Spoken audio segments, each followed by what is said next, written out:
HR Famous is brought to you by HRU Tech, a contingent staffing firm specializing in engineering, IT, and technically related placements across multiple industries. If you're looking for technical talent or searching for a career, look no further than HRU Tech. Find them online at hrutech.com and call them today. HR Famous is also brought to you by Kinetics, the leading RPO recruiting firm for growth companies, named by HRO Today as the top midsize RPO provider. Kinetics uses its unique skill-based recruiter model to deliver on RPO engagements, allowing them to customize scope to meet your unique hiring needs. If you have recruiting challenges and want to consider RPO as a solution, give Kinetics a call. Find them online at kineticshr.com.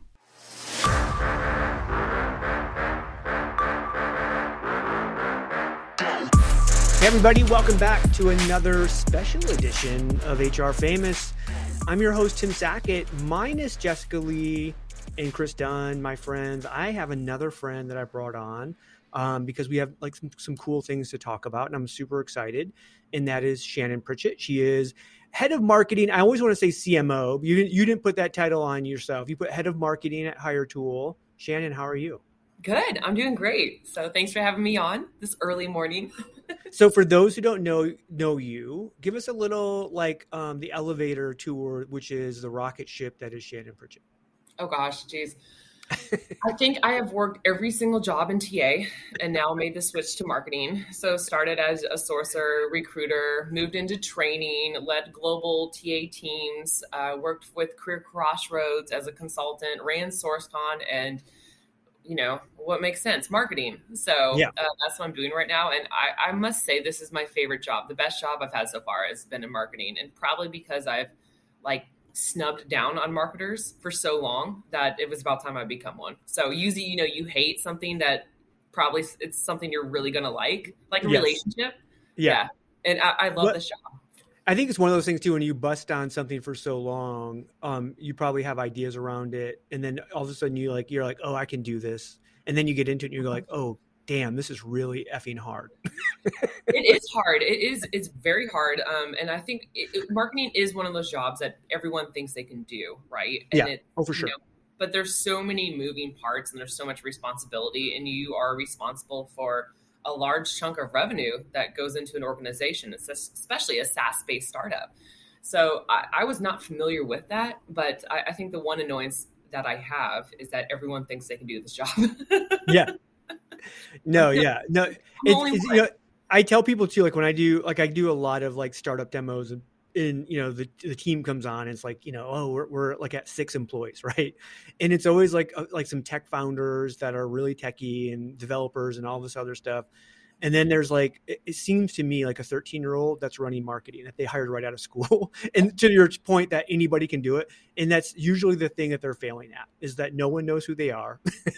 and you're just like, no, this is actually a really hard job. You just can't pull somebody, you know, from a marketing program out of college and think that they're going to actually be successful at this. So you started there, you know, really as kind of a community developer. You did the same thing at SourceCon. You did some of that at Career Crossroads as well. Like you have a real passion for, you know, building a community.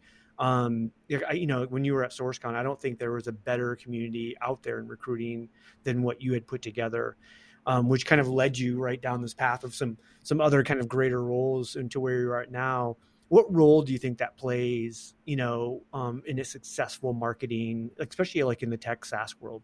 Yeah. You know, community is so important in this world too. And it, you know, it's important for 2 things. One, you know, of course you got product loyalty and all the stuff that goes with it, but also there's the whole, you know, venture capitalist money. And, you know, they like to invest in communities, and it's so funny because communities really aren't profitable. They aren't, you know, and that was the hard thing that I experienced, you know, by running one. It's very hard to do. It's great when it works well, but it's hard to get to that point. And now that I'm on the opposite side where I actually have a little bit of money to play with, you know, we're really trying to bring in some of those facets into Hiretual. We have the everyone community, but we're keeping that separate from the brand, right? We want that to actually be its own unique community within TA, and not to be competitive with other communities, but just be something a little bit different. Things that we all went through during the pandemic, different life changes, different priorities. I want everyone to bring out those qualities in people, less, work, more community, I guess you can say. And then on the Hiretual side, we're trying to start building a community within our product itself. Yeah. So, and you don't see that with a lot of HR tech products. So, it's something we're experimenting with. I'm actually not leading it. I'm more advising it, I guess you can say. Yeah. But that is my goal for 2022 is start bringing in community elements into our product to be able to connect our users, just basically have a better platform for them to engage with one another. And it's a challenge, because it hasn't been done. We're not a gaming platform. We're not anything like that. We are a expensive enterprise product. So we'll see how this goes. But that is one of my focus areas for 2022. It is so super interesting because I think it's missed in our world so often in terms of like client retention or, or customer retention, where you go, oh, well, ultimately we want to retain our customers. And yet they really spend so much time or so little time actually focusing on, besides like, features and trainings and all of this stuff. But like, if you actually were able to bring these people together and learn from each other and network with each other and, and have this great community, they're never leaving the product. It makes it super sticky. Exactly. And that's one of the things that I think we've learned as a startup. You really, and this is the common, I've been really studying startups and, so I'm 1% there, but 99% to go. Yes. But in the beginning of every startup, they seem to do that model where you want to give all the features and all the feedback that every single customer throws at you. And we have a product team dedicated to looking into that. And we finally said, enough. Let's start bringing in products and features that we know they want or they didn't know they want. Yeah. So we invested. We have a massive customer success team, a massive account management team. So we're investing in personnel and then us starting to think, let's start bringing these community features. Let's start doing stuff that nobody else is doing to, get that loyalty and buy-in. And so and if you look at like some of the successful big companies outside of our space, the Ubers and, those companies, they really built a product on, no, I'm going to tell you what you need because you don't know, you don't have it yet. And so we're kind of taking that mentality now. And it took us 6 years to get there, right? Yeah, I totally agree with that. I think it's one of the criticisms I have for so many like vendors in our space is that they listen to their customer too much. Mm-hmm. And when you're listening to, let's say kind of a prototypical corporate recruiter, and they keep telling you what they want, what they need, whatever, and you keep making your changes and features, all they're trying to get you to do is acquiesce to their crappy process that's unsuccessful to begin with. And it's like, no.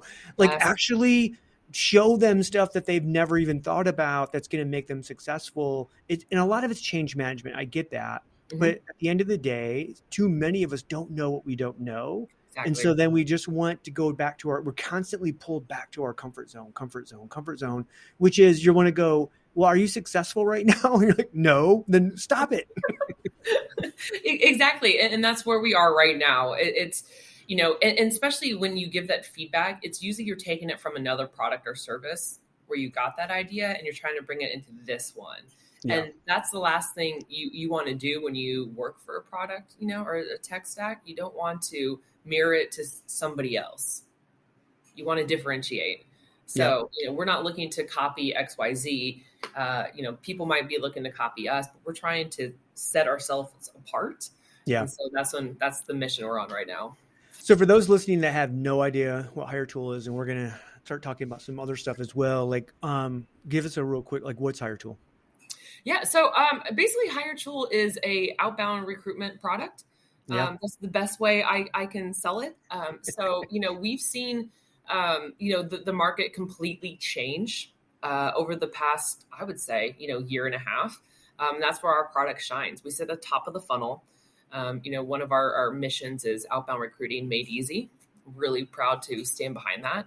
And we want to bring in automation and artificial intelligence to speed up the process for recruiters and sourcers and bring in engagement and collaboration tools so they can bring in their sourcer, recruiter, hiring manager, and they can all collectively work together to quickly get the job done.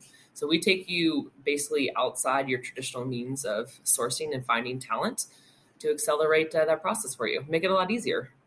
Madeline Lorano, a friend of ours, both of ours, we know her very well. Aptitude Research just released a study regarding like the modern recruiter and a bunch of data. And one of the things they said, like the most difficult thing, I think it was like 67% of recruiters said in 2022 and beyond, is finding talent is the hardest part of their job.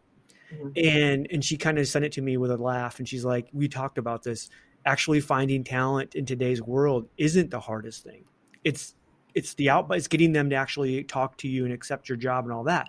When you have a tool like Hiretual that gives you 600, 1 billion, whatever the heck the number is, it changes, right? Like there's hundreds of millions of people that you can find on the tool, but they don't know, or they're not interested in you. They don't know you. Like you actually have to engage them, right? To get them and talk them into this, which is kind of interesting because when I work with TA leaders, what I find is they believe that they're recruiting the proper way. And then when you show them that 90% of their recruitment is inbound, it's just post and pray, wait for somebody to apply. And then when you go and talk to their hiring managers, you ask the hiring managers, how do you think recruiting should be done?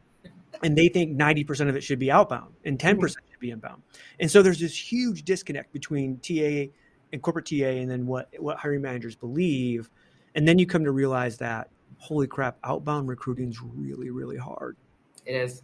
And so, I think by the time this airs, I can purposely say that we are completely changing our company. Yeah. With that mission. Tell me more. We're changing our name. We're changing our identity. We're changing our colors. Me as a marketer for 9 months, put the whole company through a rebrand that launches very, very soon. So I'm proud to say we are changing our name. Are you ready for the new name? I am. I've literally been waiting. You haven't told me yet either. So. All right. We're going to be now known as HireEZ. HireEZ. Like easy. HireEZ. Like HireEZ. Yeah, HireEZ. Easy. So 2 E's in a row? Or 2 just E's one in a row. Yep. Okay. Nice. 2 E's in a row. Not like HireEZ, but like HireEZ. And so that's our mission. Is outbound recruiting is hard. And I think you said it correct. And I think if you also surveyed a lot of corporate recruiters, I think they think they're doing outbound recruiting, but really it's with inbound tactics. And yes. You and I know each other and have a good relationship of all the different conferences we've spoken at around the world. I've taken the stage at probably 30 different countries in thousands of different events. And that's kind of how I got my name, right? Is teaching people how to recruit, both inbound, outbound, you name it. For gosh sakes, I ran SourceCon. So, but when I grew up in this industry, 2008, 9, 10 was when I really, hit my heavy speaking engagements. And what baffles me today is when you look back at the economy in 2008, right? Indeed, LinkedIn were just becoming mature products. LinkedIn Recruiter was just, becoming a tool. And how easy was outbound recruiting back then? With the combination of Indeed, right? And those two tools, you can say just about everyone in the corporate recruiting industry uses. It's two tools that connect us all. We all have different ATSs, CRMs, the sourcing suite, top of the funnel tools, etc. But today, the economy is exact opposite, right? Back in 2008, people had to find jobs. There were more people than jobs. Yeah. Now we're in a different environment where jobs need to find people. Yeah. And so, the economy has completely flip-flopped, yet we're using the same techniques that we have been for the past 15 years. Why is that? Yeah. And sometimes the same personalities, right? Like corporate recruiters often have this little power play edge to them that they think they're in control. And you want to go, no, not anymore. And it's not going to be that way for a long time. Like the candidate is going to be in control. And it's really your job as a corporate recruiter to try to figure out, how do I make it the most easiest for them and the least frictionless, right? For them to kind of show their interest and be interested in us. Yeah. And that's what, and hiring managers too, the same way, right? Is they also need to realize this is a candidate driven market. I've talked to hiring managers recently, different industries. And one of them told me the other day, I disqualified a candidate because he didn't write me a thank you note. And I was like, what? Yeah, What right. decade are you living in, man? In fact, Like, as a hiring manager, him one. you should be sending them a thank you note for coming in to interview, right? Like there's Yes. this whole perception that it's flipped upside down that we just don't get yet. Yeah, sign of the times, like HireEZ now, right? We actually give referral bonuses for interviews. Yeah. Yeah. No, I totally agree with that. I think it's Yeah. amazing that I always think like if you really want more referrals, you should be rewarding the behaviors that lead to a referral, right? Mm-hmm. If you just, hey, give me the contact info for somebody. And I'll give you I'll give you a $10 Starbucks gift card, right? And then if they come in to interview, then I'll do something else. And if they do, we need to reward behaviors that lead to that. You've heard my story. When I worked at T-Mobile, I would give a piece of Halloween candy. We got rid of our $500 bonus for referrals, for entry-level positions. And I would give a piece of Halloween candy for every phone number someone would give me. And every day I would swing by, Walgreens, get a $1.99 thing of candy, and it was gone. And I would sit there, and that was like sourcing for call center recs back then. And that was like a genius strategy. But, today we're still doing, the same tactics, and it's got to go. It's like, I'm not saying cancel your LinkedIn, get rid of Indeed, anything like that, but it has shifted, and then recruiters need to shift as well. I saw someone post this on the SourceCon group on Facebook the other day, and it was like, hey, I stopped using my LinkedIn recruiter license because I'm really concentrating on Hiretual, right? They're like, where do I invest the extra dollars when I give up my LinkedIn seat? And I was like, oh God, I was like proud, tech company moment there. Because normally we get a lot of our revenue coming from people, downgrading their LinkedIn licenses, and someone say, no, I have both, and now I just don't need LinkedIn. And it's LinkedIn will always have its purpose, but in a candidate driven market, people aren't on LinkedIn as often. And I never ever my entire they never really were. If we think like 2019, right. It was like the average LinkedIn user checks in about twice a month. And yet recruiters are there every single day. So they think, oh, I can't believe I'm not getting responses back. And you're like, yeah, that's because so this is like a great example. So my middle son, Cameron, he's working at Away, the luggage company out in New York City, and he had just left BuzzFeed. So he knew he was kind of going out and searching. And so I, kind of strategically I'd sent his resume to like some TA leaders in New York that I knew through LinkedIn. Yeah. And he took that job before like Thanksgiving. And I just had a LinkedIn, like one of those TA leaders that messaged me and goes, oh my gosh, I just got your message on LinkedIn. Is he still looking? like what? You're a TA leader. You don't check in at least once a week to LinkedIn? Like maybe someone's messaging you with a candidate? Like it's crazy to me. Yeah, guilty. I mean, the same thing. And it's like, it's not a passive tool that we think it is. And the reason why it's so successful is, in 2008, it was so easy, because LinkedIn, if you didn't own a LinkedIn recruiter seat back then, you were like, it was the FOMO. It's like you're cherry picking here. It's like, it's so easy. It's this is the first time we've seen free online resumes. And now we have a product that connects us. I mean, this is amazing, but the market has shifted. LinkedIn is a consumer-based tool.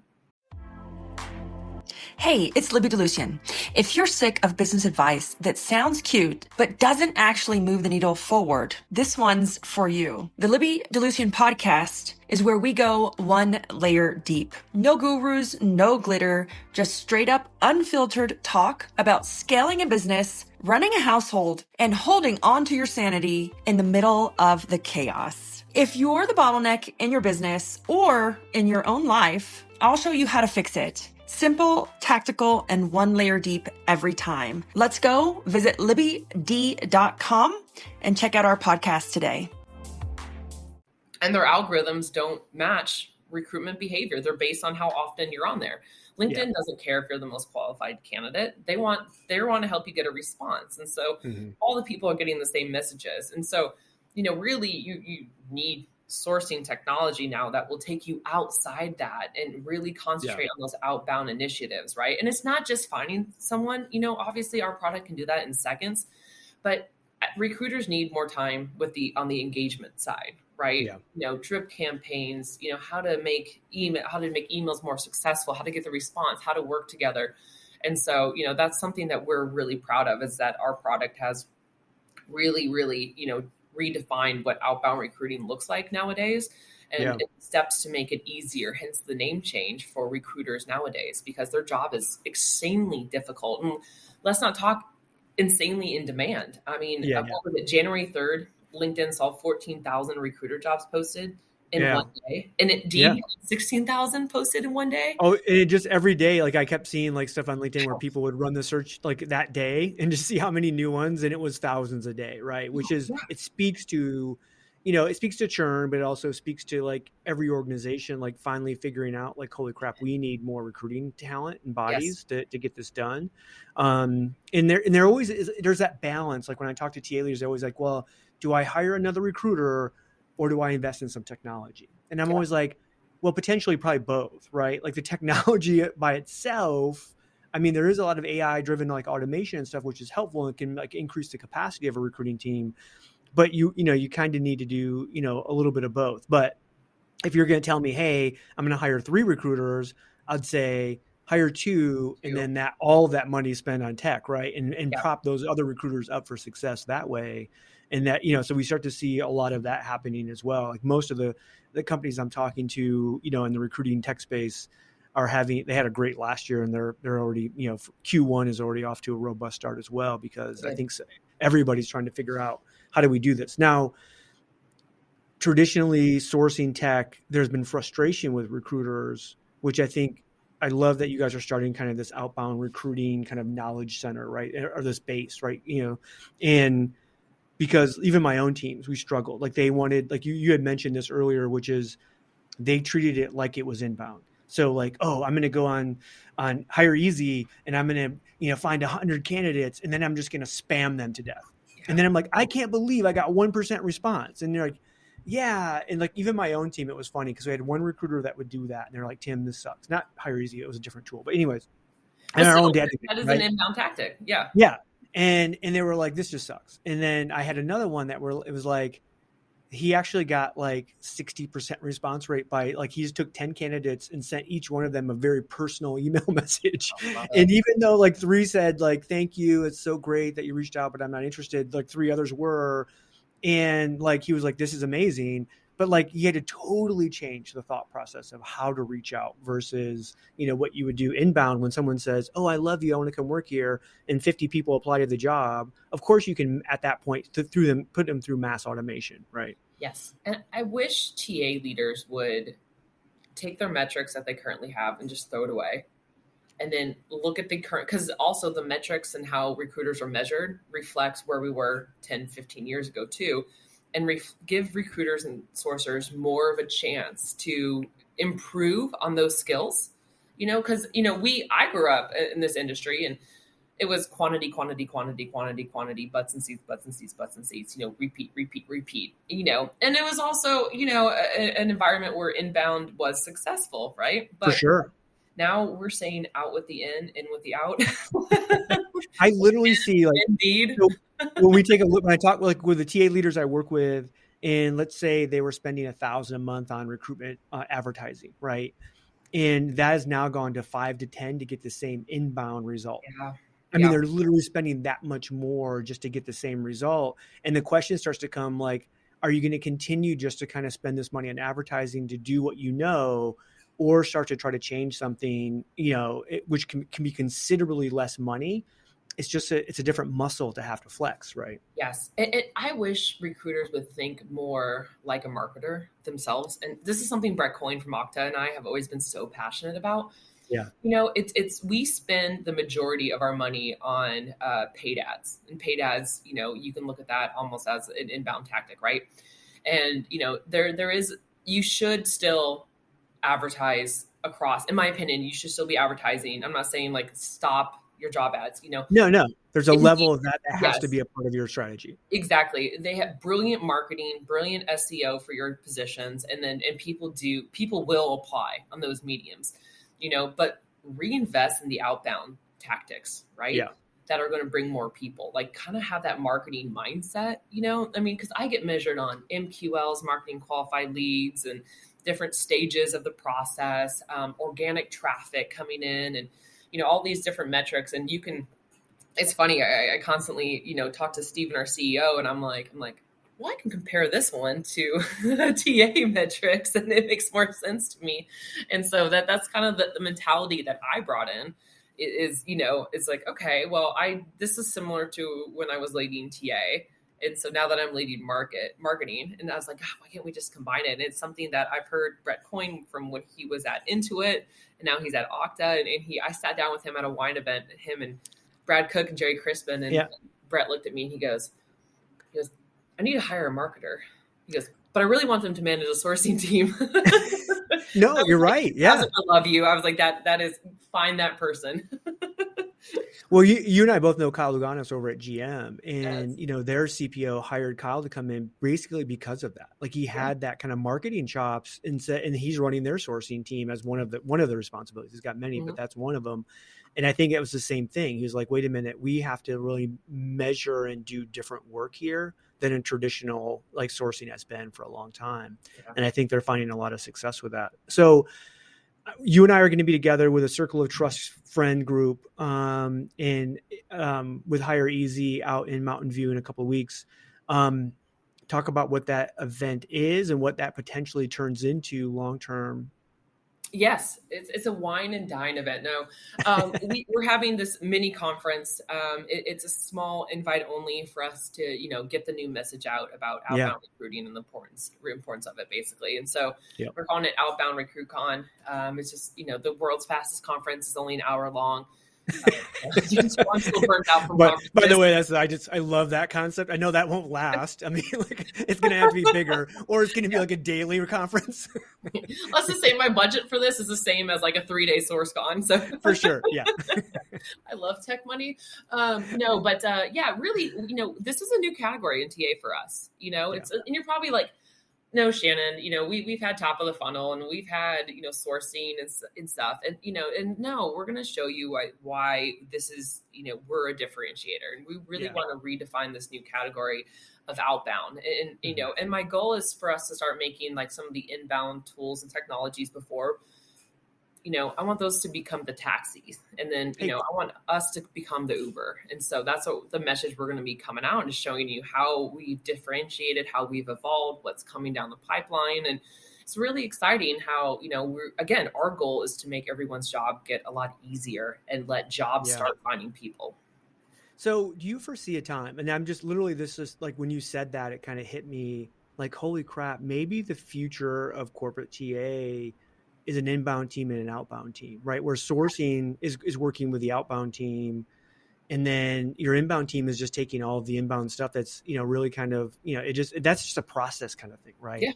And that isn't necessarily heavy lifting. Like you could literally start kind of newer recruiters in inbound and they're still going to find success, but outbound is really the heavy lifting that sourcing can help. I'm wondering if that's kind of like the future design. Because I think so many TA leaders would go, oh, well, we need to do outbound. And yet then they still continue to give like the crack pipe of inbound to their recruiters going, why aren't they doing outbound? Just like, well, because they're addicted to that. It's all they know. It's all they know. And recruiters, in my opinion, and of course I've lived majority of my career with this industry. I'm still very involved with it. We're creatures of habits and we're very tough to break our daily routine. It's disruption is something that takes time in this industry, right? I think the last time we had a big catastrophic light bulb come through was LinkedIn Recruiter. There really hasn't been anything, if you look at all the AI tools, like Paradox, for example, I love them, but they're not disrupting the industry as fast as, we all thought they would. And because it takes time, they will. That's I think what we need to get to this point. And so this is how our marketing team works. I have, at the moment I have 18 people on my team. We'll be 21 soon. And of course we have categories for everyone's set up, but majority of what we're trying to do is inbound on the marketing side, right? Bring in leads into the organization is our primary focus. And it's funny, it takes a team of 18 to 21 to do that, but everyone has its own unique functions. No, you do not need 21 people to work on inbound leads for your job ads. Maybe you do, I don't know. And then right when we get the leads, the next thing we pass it on to our SDR team. And what do? They're an outbound team. And so, they're going to pick up the phone. They're going to call you. They're going to do the nurturing campaigns. They're going to do everything else to get that lead ready and to turn it from a cold to a warm lead.